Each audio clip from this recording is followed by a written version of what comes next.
Hi friends, welcome to my channel Odia flavours by Madhu. आसंतु आज बनैबा पोई आलू माछ तरकारी, पोई किंबा माछ चुड़चुड़ा।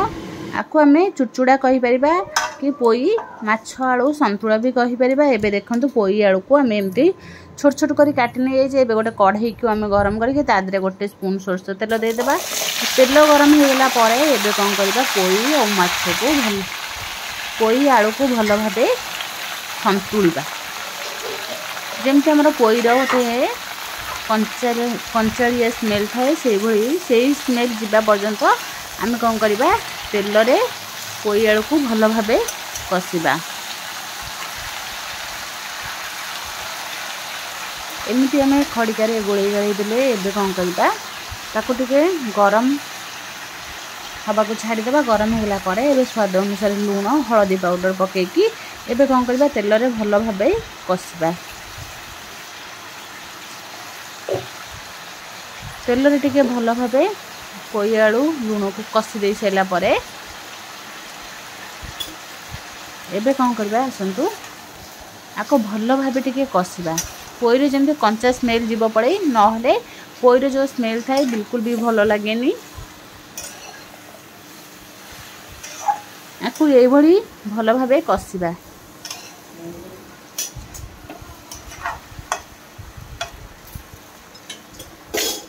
आपको एमती कषि साइला परे आपको टिके घोड़े देबा। घोड़े साइला परे आपको 5 मिनिट पई आमे छाड़ी देबा गैस। एबे 5 मिनिट परे देखंतो पोई हमर बढ़िया से पूरा सिजी आसलानी। आपको कोन करबा, एमती आमे बिल्कुल पानी दबा ना, एथिरे एमती कषिबा। देखंतु हमर पोई आलू पूरा सुखिला सुखिला कषा हिची। एबे कोन करबा, आउ टिके भल भाबे गोळी दबा।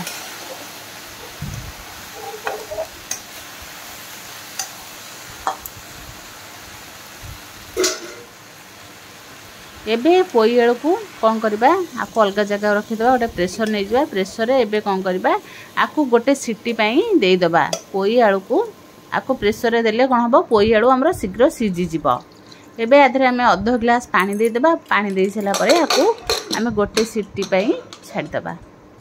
गोटे सीटी पई सेपटे छाड़ी दे सला परे आ गोटे पटे कढ़ई के हम गरम करबा। कढ़ई गरम हो गला परे गोटे स्पून हम दे दबा सोरस तेल।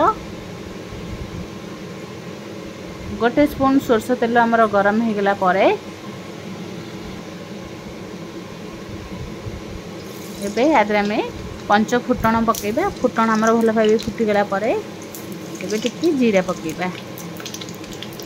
जीरा पकेला परे एबे हमें दुटा दालचीनी पकेबा। दालचीनी हम टिके तेल रे भाजी गला परे एबे कोन करबा, हम दुटा पियाज को काटि नेइले पियाज को पकेकी तेल रे भल भाबे भाजीबा।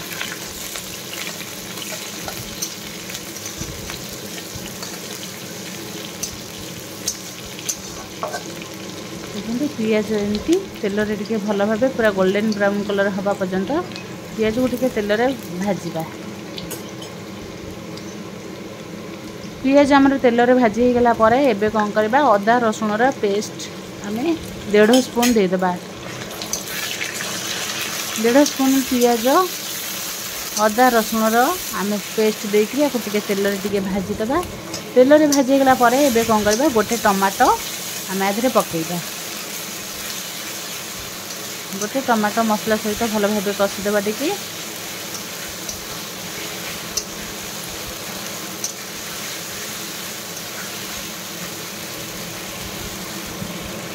यही भावे टिके भल भाबे कषि देले हमर कौन हम टमाटो पूरा सॉफ्ट हो जिवो। एबे आधरे हमें दे देबा red chilli powder. Red chilli powder गोटे स्पून दे देले, जीरा पाउडर गोटे स्पून, धनिया पाउडर गोटे स्पून देकरी आपको कौन करबा, भल भाबे कषिबा।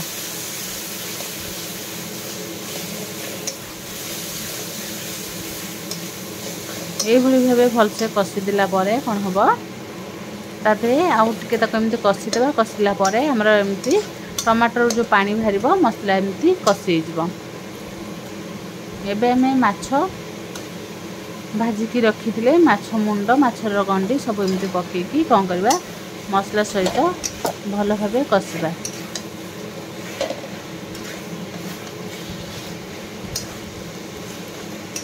मसला सहित हम माछ को भल भाबे कषिबा।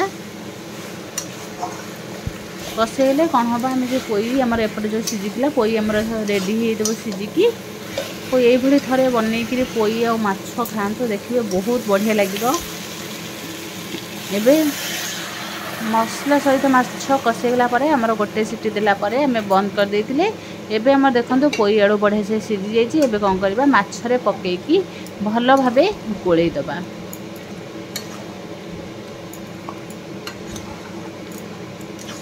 देखो ये भाव गोलैकी निहाती थरे ये भाव पोई माछ को थरे बनईकी खातु निश्चय देखिए बहुत बढ़िया लगे।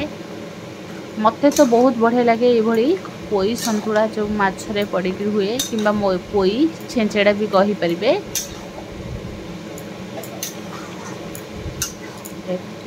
मसला सहित माछ को भल भाव गोलैदबा। देखो ये सुखिया सुखिया आम गोलैबा आधे पछरे आम टे पानी गरम करके दबा। आधे चाहिए जह्नी भी पकई पाइले आहरी बढ़िया लगे। भेंडी पकड़े बिल्कुल भल लगे ना। जह्नी थी जदि जह्नी ना सारू आधे पकई पारे। एबे आम पानी गरम करके दे सारापर आपको कौन करवा आउ टे फुटवा को छाड़ीदे।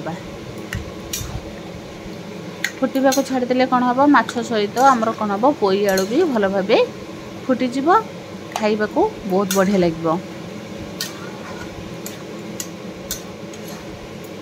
देखो ये भाव आम गोलैदे। गोलै दे सारापर आपको कौन करवा फुटवा को छाड़ीदे। पोई माछ देखो फुटी आसला परे आ कौन करवा देखिए। देखो ये फुटीगला देखिए आमर पोई सहित माछ चिंगुड़ी भी जदि थी आधे पकई पारे बहुत भल कथा। आम खाली माछ पकईचे एमती आम गोलैबा। गोलै सारिकी आपको कौन करले आउ टिके ताको फुटवा को छाड़ीदे। देखो कितने बढ़िया देखा जमी देखा खाइबा तो बहुत बढ़िया लगे। एबे तो पोईर सीजन पोई जदि थी निहाती ये थे माछ सहित ट्राए करेंगे देखिए बहुत बढ़िया लगे। एबे आमर देखो पोई माछ पूरा रेडी होती। जदि भल लगे लाइक शेयर कमेंट सब्सक्राइब निश्चय करेंगे।